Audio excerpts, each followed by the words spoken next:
नया टॉपिक है और टॉपिक का नाम है रोटेशनल डायनेमिक्स। मैकेनिक्स का सबसे लास्ट टॉपिक आप कह सकते हैं, पार्ट 1 का लास्ट टॉपिक।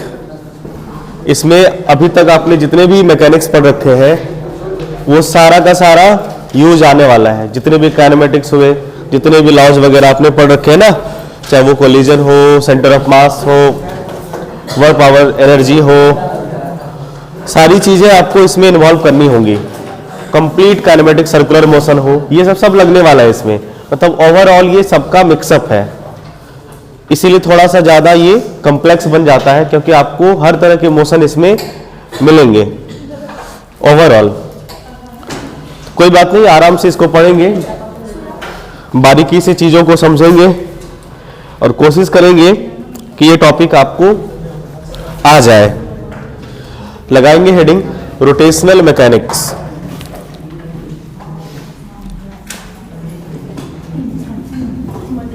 रोटेशनल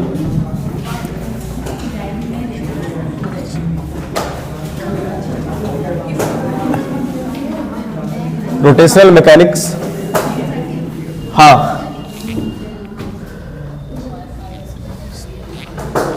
इसको रोटेशनल डायनामिक्स भी कहा जाता है। देखो, आप इसे डायनामिक्स भी कह सकते हैं। डायनामिक्स मतलब होता है काउज ऑफ मोशन। नहीं, डायनामिक्स मतलब आप कह सकते हैं काउज ऑफ मोशन। किसी भी टाइप के जो मोशन होते हैं, अगर उस मोशन को हम लोग उसके काउज के साथ पढ़ते हैं तो उसे आप डायनामिक्स कह सकते हैं। ठीक है? नहीं, क्योंकि काइनेमेटिक्स में क्या था कि काइनेमेटिक्स में हम लोगों ने सिर्फ मोशन के बारे में पढ़ा था। मोशन के क्या एक्चुअल काउज थे, मतलब फोर्स, उसको हम लोगों ने एलएलएम में पढ़ा था। तो डायनामिक्स आपका वहीं से स्टार्ट हो जाता है। तो ये भी उसी का हिस्सा है। मैकेनिक्स का लास्ट टॉपिक है ये। इसके बाद आपका फिर नया टाइप का मैकेनिक्स स्टार्ट होगा, ग्रेविटेशन। उसके बाद हम लोग फ्लूइड मैकेनिक्स पढ़ेंगे। ये है रिजिड बॉडी मैकेनिक्स, इसे कहा जाता है। ये रिजिड बॉडी मैकेनिक्स होती है, रिजिड बॉडी मैकेनिक्स।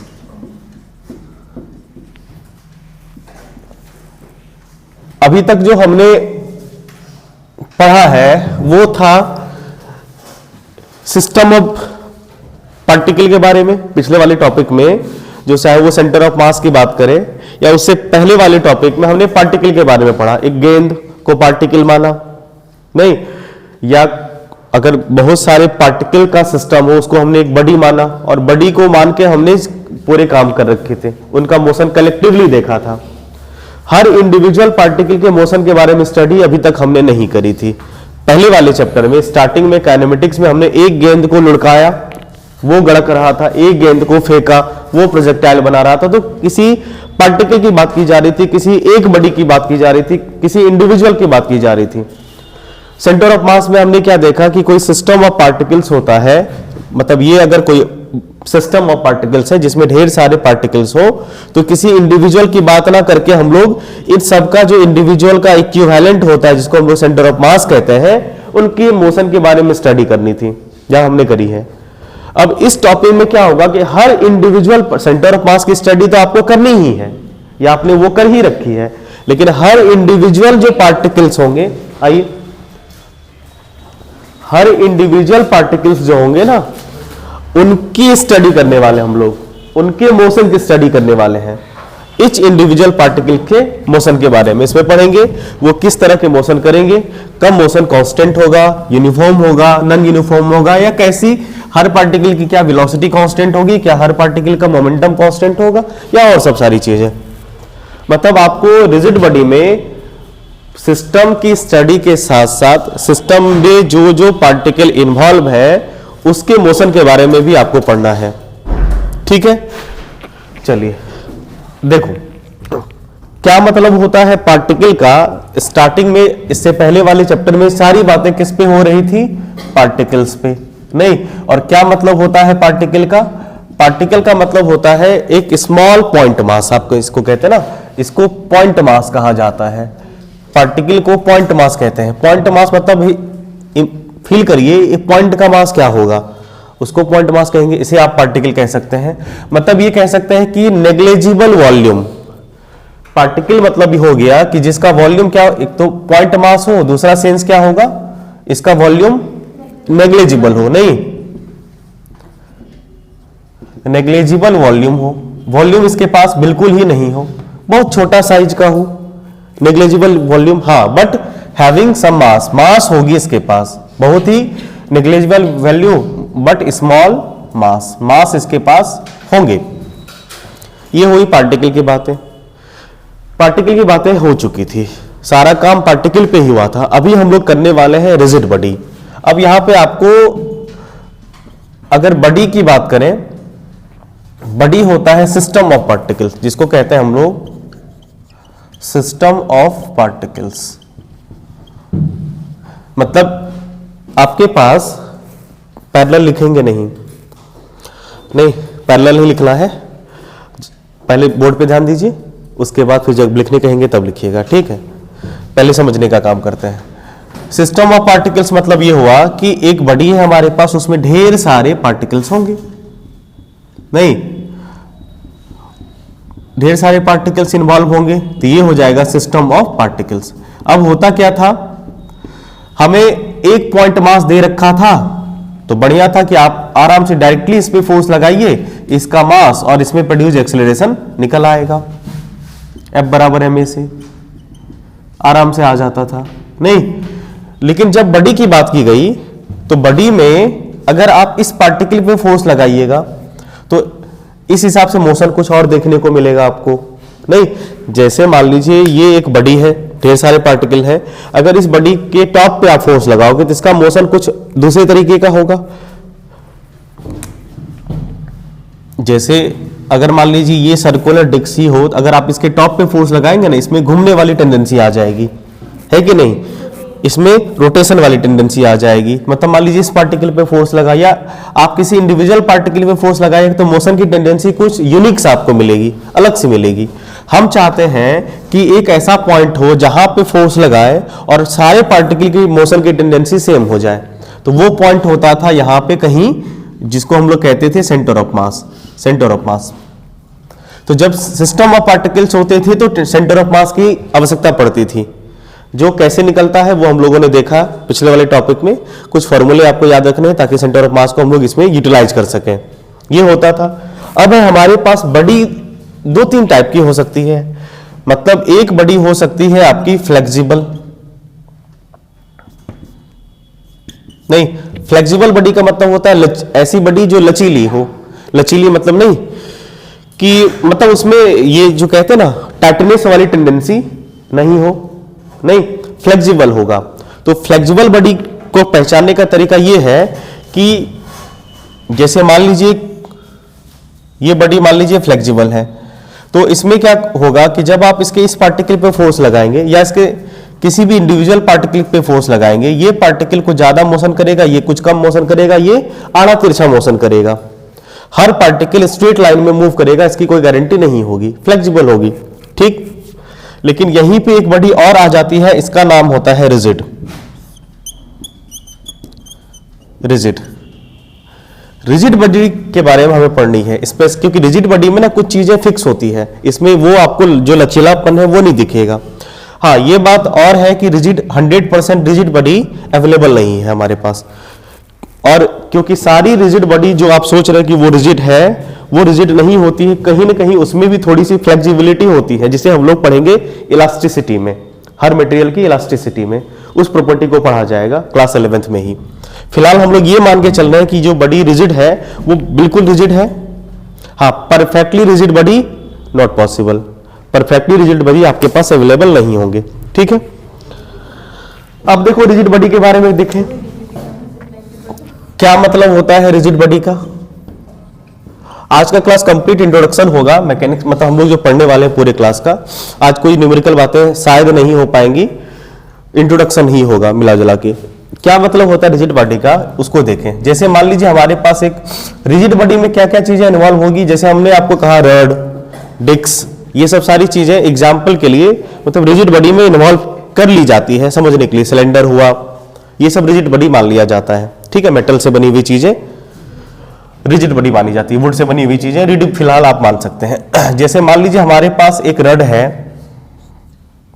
रड का मान लीजिए हमने 2 पॉइंट मास लिया, इसमें ढेर सारे पार्टिकल होंगे। Rigid body system of particle ही तो है, रिजिड बॉडी एक सिस्टम ऑफ पार्टिकल ही तो है, मतलब इसमें ढेर सारे पार्टिकल्स होंगे, ढेर सारे मास वाले छोटे छोटे लोग होंगे। हमने इसके 2 मास को सेलेक्ट किया, 2 पार्टिकल को लिया ए और बी, और इनको ज्वाइन कर दिया एक इमेजिनरी लाइन से। ठीक है, हमने मोशन करवा दी, इसके सेंटर ऑफ मास पे फोर्स लगा के मोशन करवा दी। ठीक है, जब इसमें मोशन हुआ, या मान लो ऐसा मोशन कुछ हुआ, ये यहां पे पहुंच गया, जब ये बॉडी यहां पे होगी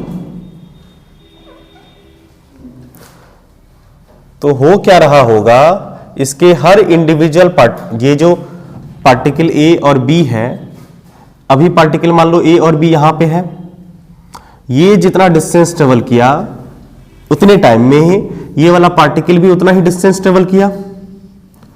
कैसे पता चला? आप इनको फिर से ज्वाइन कर दो, ये दोनों लाइन पैरेलल है। हम ये कह रहे हैं कि आपने इसके सेंटर ऑफ मास पे फोर्स लगाया मान लीजिए, और ये पार्टिकल कुछ टाइम में यहां से यहां डिस्प्लेस हो गया, और उतने ही टाइम में ये वाला पार्टिकल यहां से यहां डिस्प्लेस हुआ होगा। ठीक है, फिर मान लीजिए ये पार्टिकल यहां पे डिस्प्लेस हुआ, ये पार्टिकल यहां से यहां डिस्प्लेस हुआ, फिर आपने इसे ज्वाइन कर देना है, इससे ज्वाइन किया। सिमिलरली ये पार्टिकल मान लो यहां से यहां तक पहुंच गया, ये यहां से यहां तक डिस्टेंस ट्रेवल किया, जितने टाइम में उतने ही टाइम में ये यहां से यहां तक पहुंचा, आपने इसे ज्वाइन कर देना है, कर दिया। अगर पार्टिकल का ऐसा मोशन हो कि हर इंटरवल ऑफ टाइम के में हमेशा इन दोनों पार्टिकल को ज्वाइन करने वाला line parallel to each other हो, हमेशा इन दोनों पार्टिकल को ज्वाइन करने वाला लाइन हमेशा पैरेलल आपको दिखे, तो ये वाला बॉडी रिजिड बॉडी कहलाती है। मतलब ये हुआ कि रिजिड एक बॉडी है, देखो हमेशा स्ट्रेट लाइन ये जरूरी नहीं हो। जैसे मान लो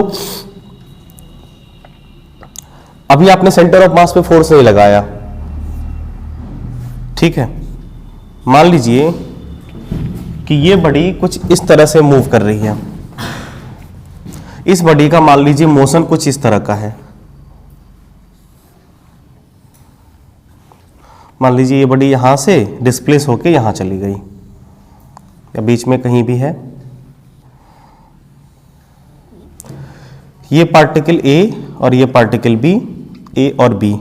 अभी इन दोनों पार्टिकल को हमने मिलाया, कोई भी 2 पार्टिकल ले सकते हैं आप, उनको एक ज्वाइन कर दीजिए समझने के लिए।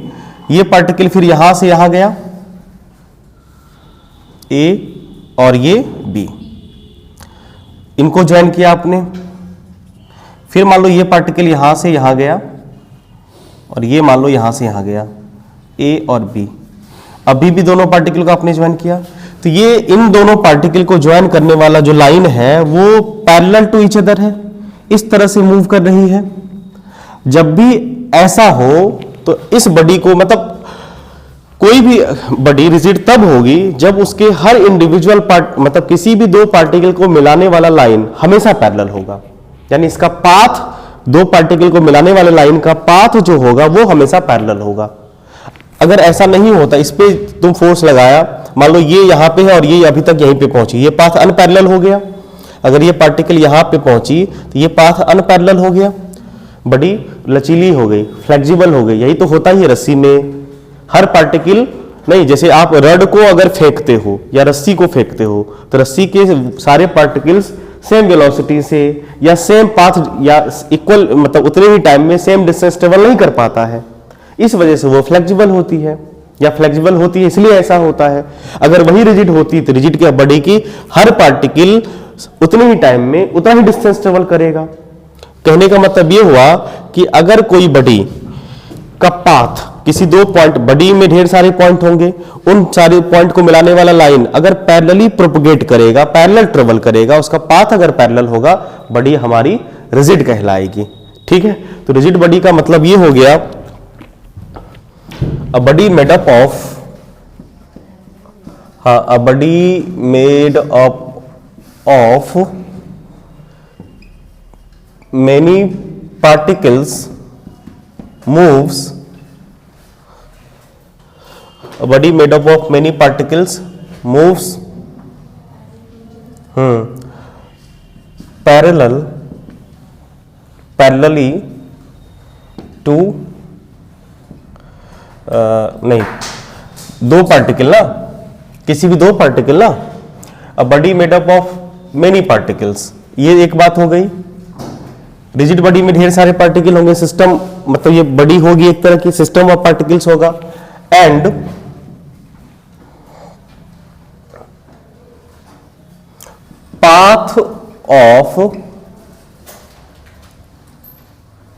Path of any two particles, कोई भी दो पार्टिकल का is always parallel to each other, ये कह सकते हैं, पैरेलल टू ईच अदर।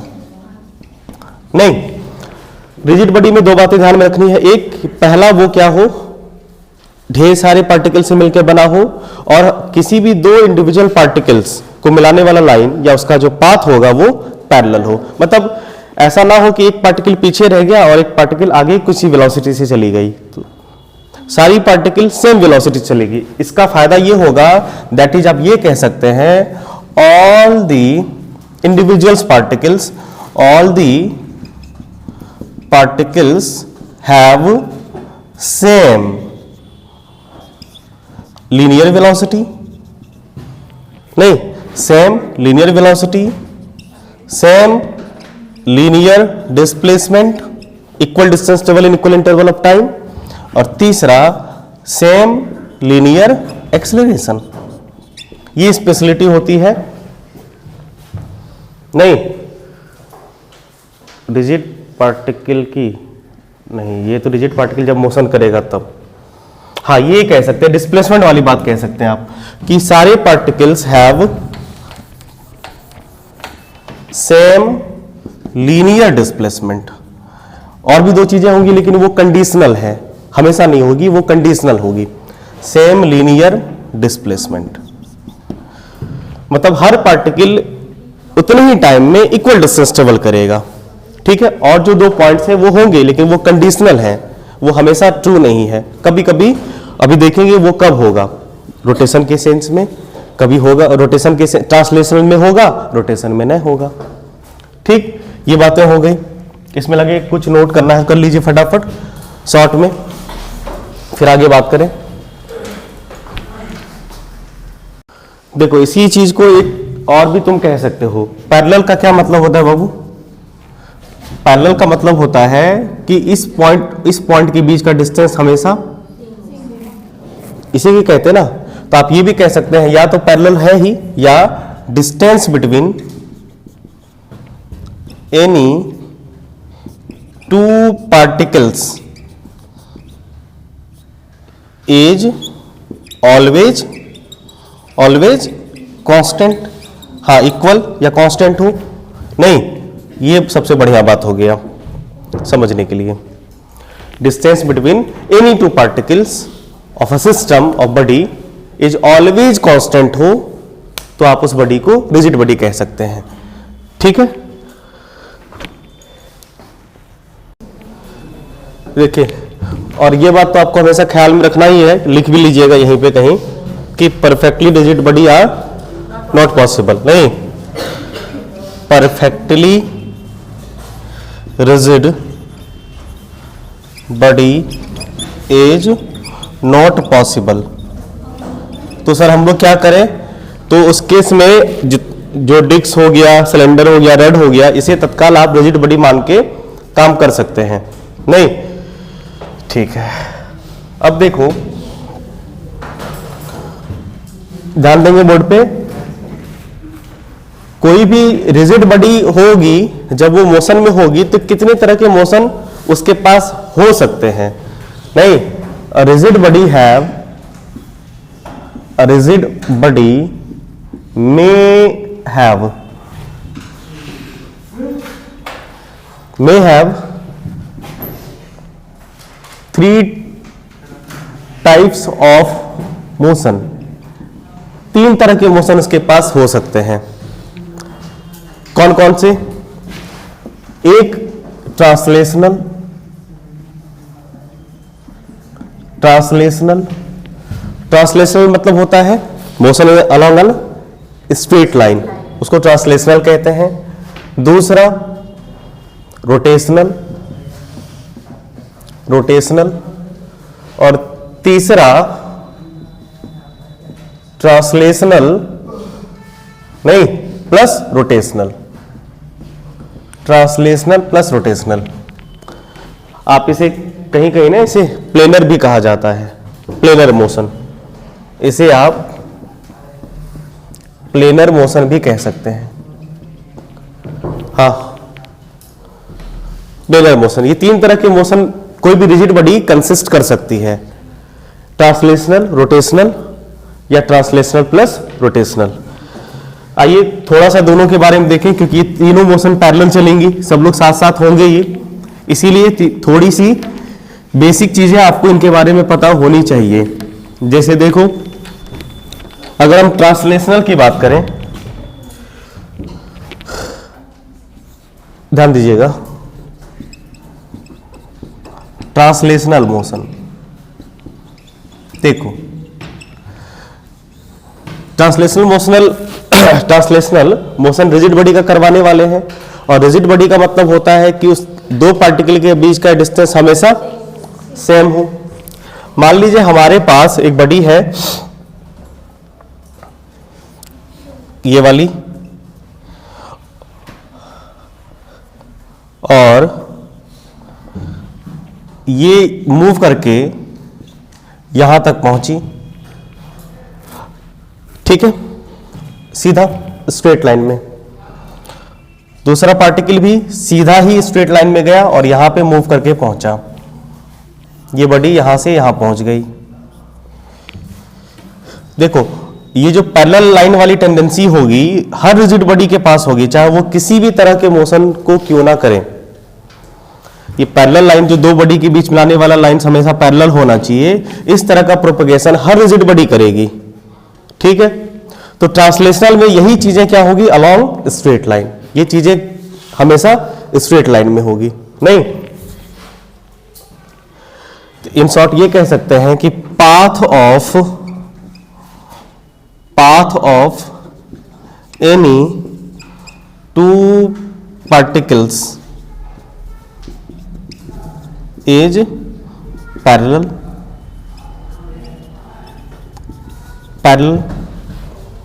नहीं, path of any 2 particle is always parallel, ये रिजिड बॉडी के लिए होने के लिए कंडीशन था। और साथ में साथ क्या होना चाहिए कि मोशन किधर होना चाहिए, motion along straight line, path parallel और मोशन अलोंग स्ट्रेट लाइन, तो ट्रांसलेशनल मोशन हो गया, ठीक है। नहीं, जब पाथ पैरेलल हो, मोशन अलोंग स्ट्रेट लाइन हो, तो इस तरह के ट्रांसलेशनल मोशन को हम लोग कहते हैं rectilinear motion along straight line, इसे कहा जाता है क्या, रेक्टिलिनियर मोशन। आप इस मोशन को रेक्टिलिनियर मोशन भी कह सकते हैं। एक और मोशन दिखाते हैं आपको, उसमें भी क्या होगा, पाथ पैरेलल होगा, पाथ उसमें भी पैरेलल होगा और वो भी आगे ही प्रोसीड करेगी। जैसे एक और एग्जांपल देखिए, जैसे मान लीजिए ये एक बॉडी है और इसे ना हम, जैसे ये बॉडी है ना, इसे हम ऐसे मूव करवा रहे हैं, ये एक बॉडी है पूरी की पूरी बॉडी को देखिएगा, ये पूरी बॉडी नहीं, पूरी बॉडी को ऐसे मूव करवा रहे हैं, मतलब ये कुछ इस तरह का,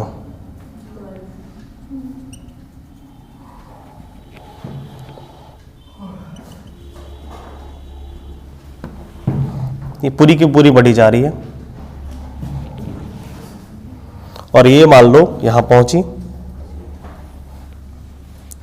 अब एक बात देखो, जब ये पार्टिकल यहां पे होगा और ये पार्टिकल यहां पे डाउन जा रहा होगा, नहीं डाउनवर्ड जा रहा होगा, तो ये वाला पार्टिकल जो है ये भी यहां पे डाउनवर्ड जा रहा होगा, आई बात समझ में? उसके बाद जब ये पार्टिकल यहां पे मान लो अप जा रहा होगा, इसकी भी टेंडेंसी यहां पे अप जाने की होगी। नहीं, जब ये पार्टिकल यहां पे पहुंचा होगा तो ये पार्टिकल भी यहां पे पहुंचा होगा। मतलब ये तभी पॉसिबल है जब distance between this particles always be constant.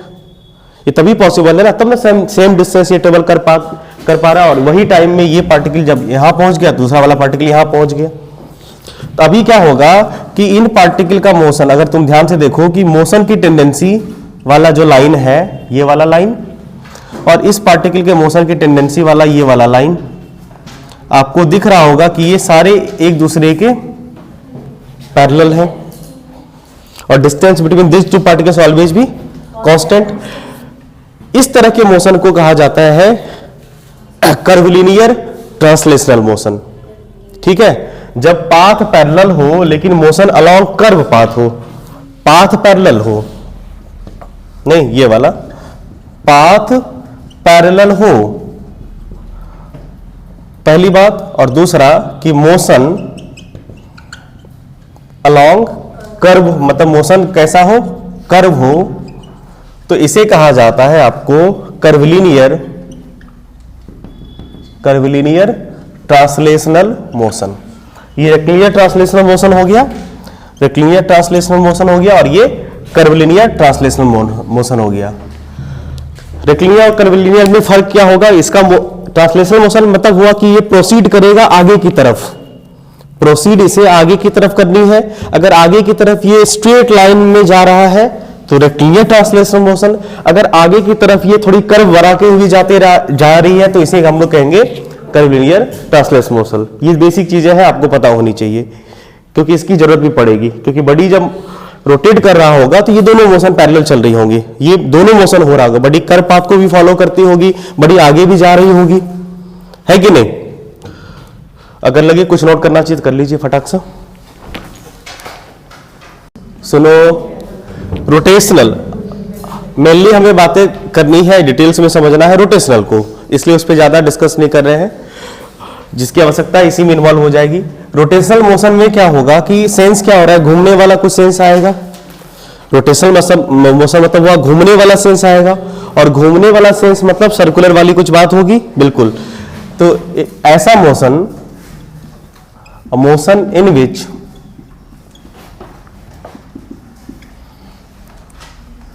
all the particles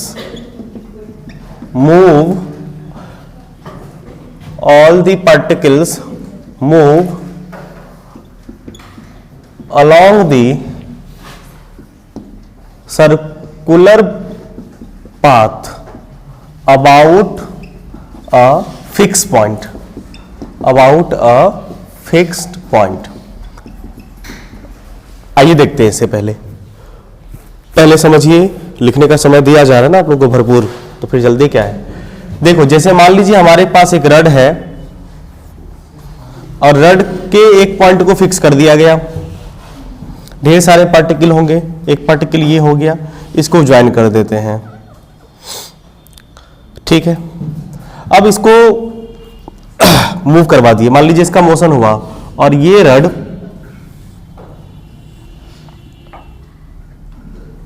है ना रोटेट कर गया ना, इसको कहते हैं ना रोटेट कर जाना, रड रोटेट कर रहा है, दिख रहा है आपको। इसका पार्टिकल ये वाला देखो, ये एक फिक्स पॉइंट के अबाउट रोटेट हो रहा है ना, तो ये वाला पार्टिकल यहां हुआ है। तो कह रहा है कि एक ऐसा मोशन जिसमें सारे पार्टिकल किस मोशन में होंगे, सर्कुलर मोशन में होंगे। अगर आप ध्यान से देखो तो ये पार्टिकल मिलके कंप्लीट सर्कल बनाएगा, जैसे ये वाला पार्टिकल होगा ये भी मिलके कंप्लीट सर्कल बनाएगा नहीं, और ये वाला पार्टिकल यहीं पे बहुत छोटा सा सर्कल बनाएगा, घूमते रहेगा। समझ पा रहे बात को? मतलब इसमें जो सारे पार्टिकल होंगे वो एक सर्कल के अलोंग मोशन में होंगे। पहली बात आप ये बताइए, इन दोनों पार्टिकल को मिलाने वाला लाइन ये वाला हुआ, और जब इस पार्टिकल को यहां पे मिलाए ये वाला लाइन बना, क्या ये लाइन, इन दोनों पार्टिकल को मिलाने वाला लाइन जो बाद में बना और पहले था, क्या पैरेलल था? नहीं। जब ऐसा होगा तो मोशन रोटेशनल होगी। आई बात समझ में? जब ऐसा वो होता था कब? हमेशा पैरेलल, कब? ट्रांसलेशनल में। लेकिन जब ऐसा होगा तो ये मोशन कैसा, क्या कहलाएगा? रोटेशनल। रोटेशनल मोशन की स्पेशलिटी ये हो गई कि इसके जो सारे इंटरनल पार्टिकल होंगे, जितने भी इसके इंटरनल पार्टिकल हैं, वो किसी सर्कुलर पाथ के अलोंग मूव करेगा, किसी फिक्स पॉइंट के अबाउट, और डिस्टेंस बिटवीन मतलब पार्टिकल्स इज नॉट पैरेलल, मतलब उनके बीच का जो डिस्टेंस होगा ना वो पैरेलल नहीं होगा। ये पार्टिकल पैरेलली एक दूसरे के प्रोपगेट नहीं करेंगी। समझ पाए बात को? देखो ना, यहाँ पे ये वाला पॉइंट ये हमने ड्रॉ किया, और जब ये इसका पोजीशन यहाँ पे आया, फिर हमने ये पार्टिकल को ज्वाइन किया, ये पैरेलल नहीं ना था। ये कब हुआ? जब मोशन इसका रोटेशनल हुआ। तो ये चीजें आप नोट करके लिख सकते हैं क्या कि the line joining of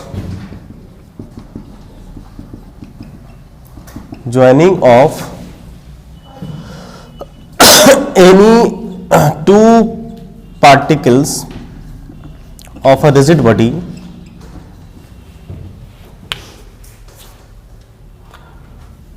does not remain parallel to each other in rotational motion में ये चीजें होती है। रोटेशनल मोशन में दो इंटरनल पार्टिकल को मिलाने वाला लाइन पैरेलल नहीं होती है। ये जो फिक्स पॉइंट के अबाउट मोशन हो रहा होगा रोटेशनल में, ये कंपलसरी नहीं है। ये जो फिक्स पॉइंट है, ये फिक्स पॉइंट नॉट कंपलसरी। इसे समझाते हैं। फिक्स पॉइंट को पाइवटेड पॉइंट भी कहते हैं बाबू। इसको फिक्स पॉइंट कहो या पाइवटेड पॉइंट कहो, बार बार ये वर्ड यूज होगा। पाइवटेड पॉइंट इज नॉट कंपलसरी। इसको समझिए। पाइवटेड पॉइंट रोटेशनल मोशन में कंपलसरी नहीं होगा। जैसे मान लीजिए आपने एक ऑब्जेक्ट लिया है ना, और उसे, जैसे ये मान लो एक ऑब्जेक्ट है, ठीक है, और इस पे मान लो आपने फोर्स लगाया यहां पे, ठीक है। ध्यान से देखो क्या हुआ, देखो ध्यान से। हाँ, इस पे जब जैसे हमने इसके कॉर्नर पे फोर्स लगाया, नहीं दिखा, नहीं दिखा, दिखा। अब ये बताइए, देखना घूमेगा, ये घूमा। आप ये बताइए कि क्या इसका एक कोई भी पॉइंट फिक्स था? कोई भी पॉइंट फिक्स था? फिर भी ये गोल गोल घुमा ना। इसके पार्टिकल सर्कुलर मोशन के अलाउंग थे कि नहीं थे? क्या फिक्स पॉइंट के अबाउट था? तो फिक्स पॉइंट होना जरूरी है रोटेशन में? नहीं। पाइवटेड बाबू, अच्छा कर देंगे, एक बार और कर देंगे। तो मतलब, तो उस केस में क्या होगा, ध्यान दिया होगा आपने, उसको कहते हैं, वो जो एक्सिस आपको मिलेगा, वो जो पॉइंट मिलेगा, उसको कहते हैं एक्सिस ऑफ रोटेशन। तो circular path about a fix point, जहां पे फिक्स पॉइंट नहीं होगा वहां पे आप कह सकते हैं अबाउट एक्सिस ऑफ रोटेशन। और एक्सिस ऑफ रोटेशन का यहां पे ज्यादा रोल होगा, है, बात मत करो। एक्सिस ऑफ रोटेशन, इसे कहते हैं एक्सिस ऑफ रोटेशन। अगर पाइवटेड पॉइंट नहीं है तो वो एक्सिस ऑफ रोटेशन के अबाउट मूव करेगा। समझ पाए बात को? बोलिए। पाइवटेड पॉइंट का होना जरूरी नहीं है, ठीक, ध्यान रखेंगे इस बात का। तो अब क्या होता है कि जब पाइवटेड पॉइंट होगा हमारे पास, जब हमारे पास पाइवटेड पॉइंट होगा,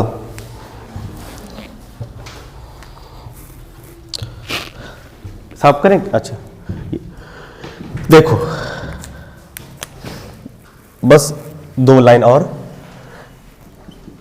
rotation about centre of mass.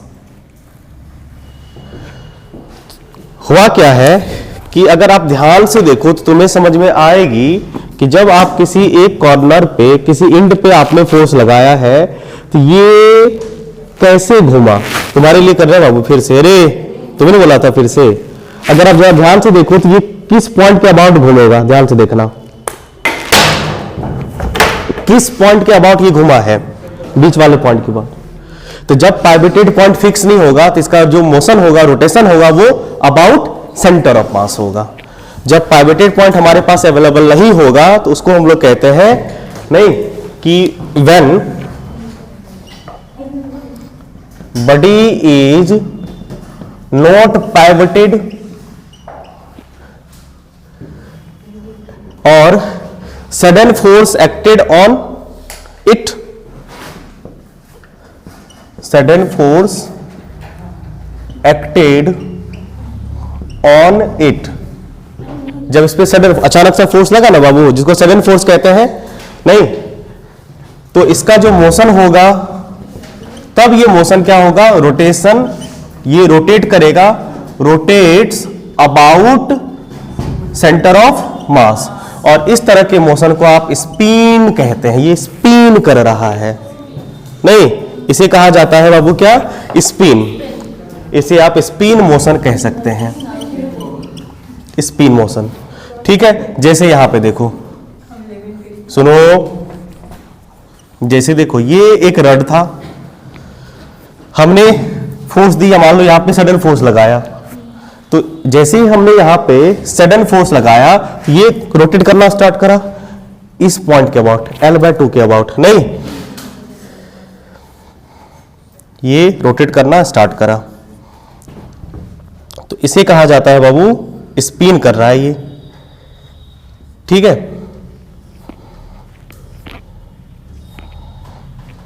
इस तरह से ये मूव कर रहा है इसे, नहीं अरे बहुत सारे एग्जांपल, आपका लट्टू वाला एग्जांपल है ये, घिर घिर वाला, नहीं लट्टू होता है ना, लट्टू क्या पॉइंट, लट्टू का जो पॉइंट होता है वो फिक्स होता है क्या नीचे वाला, नहीं ना, फिर भी वो गोल गोल घूमता है, नहीं किसी एक फिक्स पॉइंट के अबाउट जो उसका सेंटर ऑफ मास होता है या सेंटर ऑफ मास के अबाउट घूम रही होती है, ये चीजें होती है। और ये यहाँ पे इस रड का सेंटर ऑफ मास होगा, है ना, ये रड है ना, ये कंप्लीट रड है और इसका सेंटर ऑफ मास कहां पे होता है, L/2 पे। ठीक है, तो ये कुछ बेसिक चीजें हो गई आपको मोशन को लेके।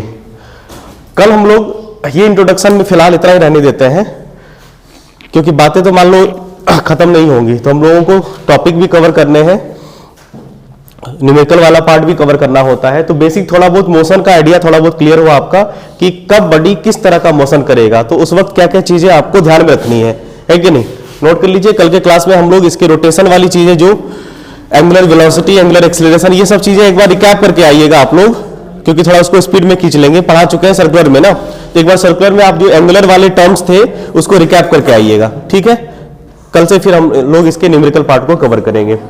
धन्यवाद।